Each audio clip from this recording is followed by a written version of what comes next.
ஈரோடு எலெக்ஷனில் 9:30 10:30 மணி வரையிலும் முன்னாடி நிலவரமே வரல.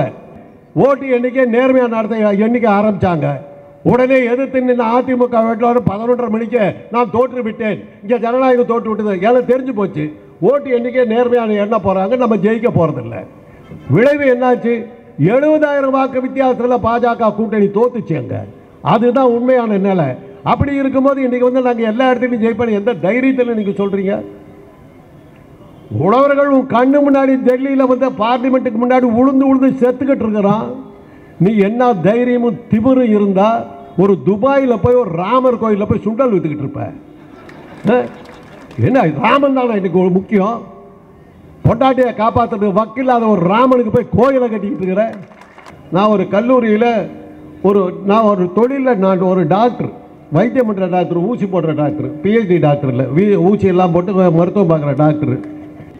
இந்த டிவிக்கெல்லாம் போவோம், போய் உக்காந்த உடனே வந்துட்டாரியா ஏன்னா ஓட்டிங் மிஷினில் ஃப்ராட் இருக்குதுன்னு சொல்லிட்டு பேசிட்டு போவார். இதே வேலையாக போச்சு இவருக்கு. இப்படி தான் எங்களை சாந்தவாசக்காரருக்கெல்லாம் தெரியும். அவர் நான்லாம் ஒன்றாக்கா உட்காந்துருப்பான்.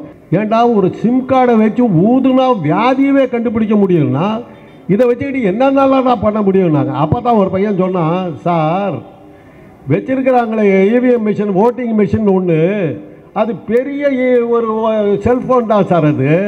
அதில் இருக்கிற சிம் கார்டை எடுத்துகிட்டு இன்னொரு சிம் கார்டை போட்டால் அதில் இருக்கிறது தான் சார் வரும், அவ்வளோதான் சார் அது அப்படின்னா. அப்படின்னா என்னடா அர்த்தம்னா, நீ என்ன ஓட்டு போட்டா என்ன, நீ யாருக்கு போட்டா என்ன, அமித்ஷா சிம் கார்டை மாற்றிட்டாருன்னா அவர் ஓட்டு தான் ஜெயிக்கும். அந்த தைரியத்தில் அந்த தென்னாவட்டில் தானே மோடி சொல்கிறாரு 400 இடத்தில் ஜெயித்து விட்டேன்.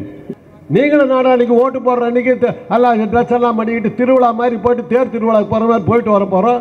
நம்ம ஓட்டுக்கு ஒரு சட்டம் கிடையாது, ஒரு மரியாதை கிடையாது, சீந்தறதுக்கு ஆள் கிடையாது. அது எங்கேயோ குப்பையில் போய் சேர்ந்துடும்.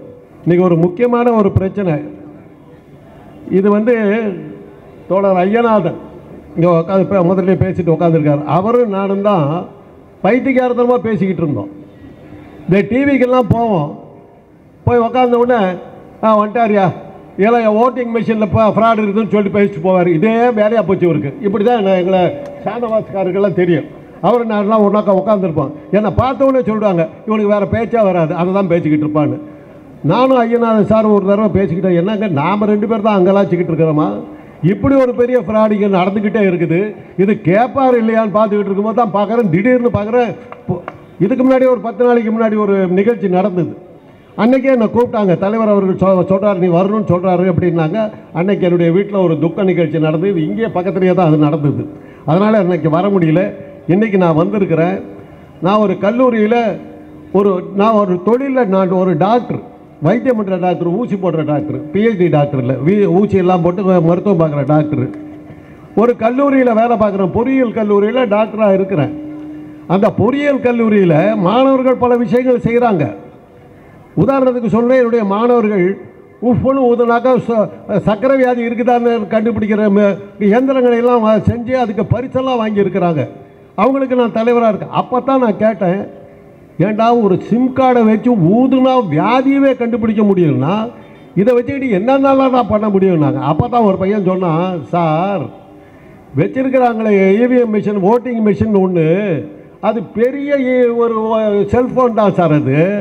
அதில் இருக்கிற சிம் கார்டை எடுத்துகிட்டு இன்னொரு சிம் கார்டை போட்டால் அதில் இருக்கிறது தான் சார் வரும், அவ்வளோதான் சார் அது அப்படின்னா.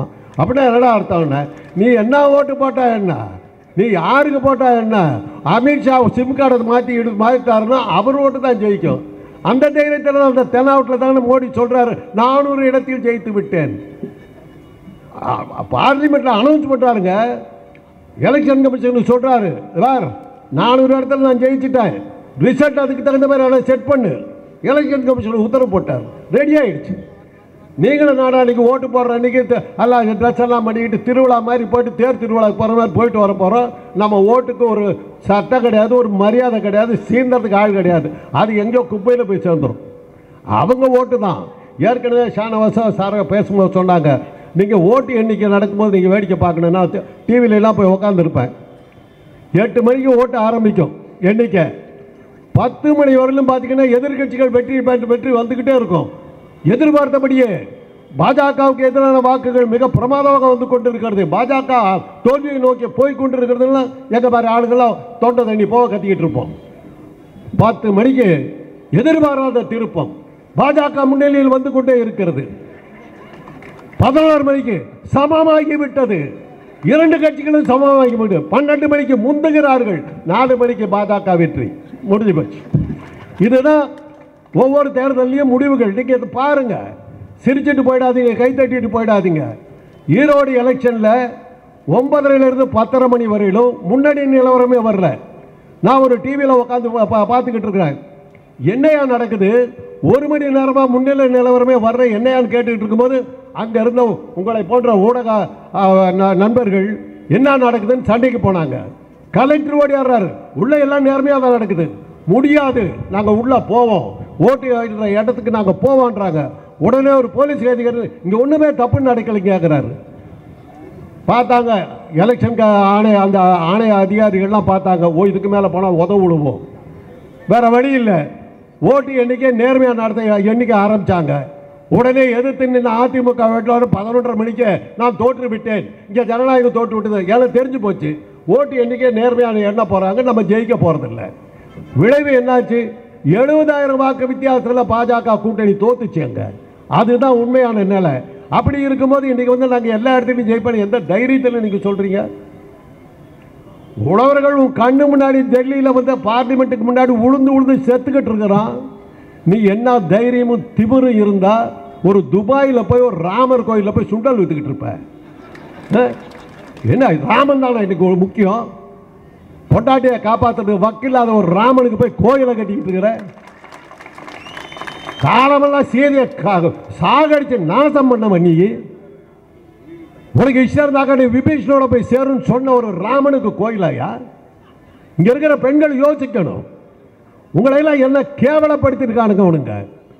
ஒரு பட்டியலினத்தை சேர்ந்த திரௌபதி முர்முங்கிறவங்களை வந்து என்ன கேவலப்படுத்தி எவ்வளவு அசிங்கப்படுத்தி ஆபாசப்படுத்திக்கிட்டு இருக்காங்க. இப்படிப்பட்ட கூட்டம் எப்படி அடிக்குது? எந்த தைரியத்தில் அடிக்குது? நீ என்னையா ஓட்டு போடுறது, நான் என்னையா ஜெயிக்கிறது? நான் ஜெயிச்சிட்டேன், எனக்கு ஓட்டிங் மிஷின் இருக்குது. நான் சொல்கிற மாதிரி எல்லாம் சிம் கார்டை மாற்றினா போதும். உங்கள் ஃபோனை எடுங்க, ஒரு பட்டன் தின்னா அந்த சிம் கார்டு வெளியே வந்துடும். அந்த உங்கள் ஃபோனை எடுத்துகிட்டு ஏன் சிம் கார்டை உள்ளே போட்டால் உங்கள் ஃபோனு உங்களுக்கு சிம் கார்டு எடுத்து ஏன் நம்பர் தான் வரும் உங்களுக்கு. அவ்வளோதாங்க எலெக்ஷனு, அவ்வளோதான் எலெக்ஷன்.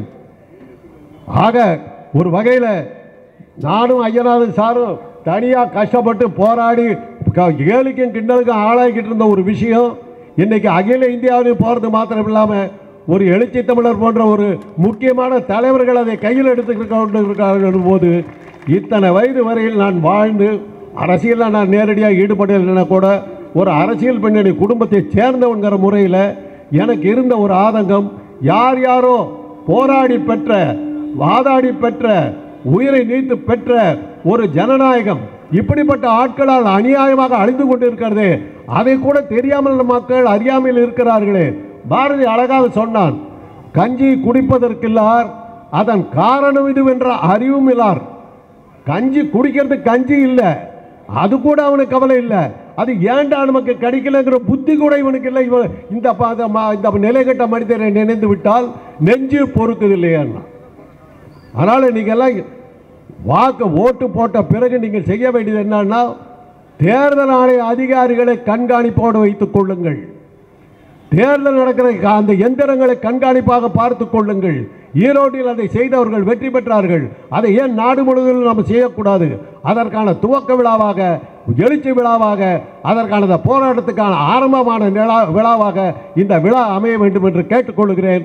ஒரு வயதானவன் என்ற முறையிலே இதையெல்லாம் நாங்கள் உயிரோடு இருக்கும் இதை செய்தால் நாங்கள் நிம்மதியாக இருப்பதற்கு எங்களுக்கு இதாக இருக்கும்.